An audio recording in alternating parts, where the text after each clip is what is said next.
तो एक नया नियम लाया गया और कहा गया कि जिन अरावली पहाड़ियों की ऊंचाई 100 मीटर से कम है, जिन पहाड़ियों की ऊंचाई 100 मीटर से कम है, उन्हें हम अरावली मानेंगे ही नहीं। इस हिसाब से 93% अरावली पहाड़ियां की ऊंचाई 100 मीटर से कम है।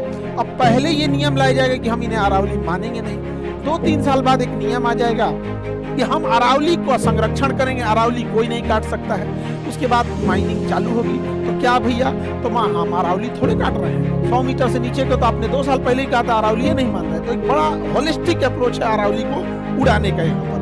अब यहाँ पे क्या है, एक इतना बड़ा ज्योग्राफी का मजाक उड़ाया लोग, और कैसे सुप्रीम कोर्ट मान लिया, हमको तो ये नहीं समझ में आता है।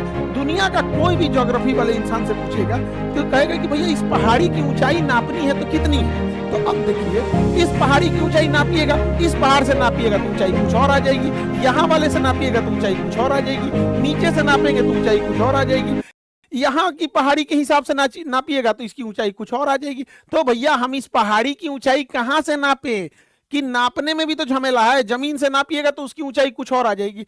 तो आखिर हम किसी भी चीज की जो जमीन पर है उसको कहां से नापते हैं, तो दुनिया में कोई भी चीज जो जमीन पर है उसकी ऊंचाई सी लेवल से नापते हैं।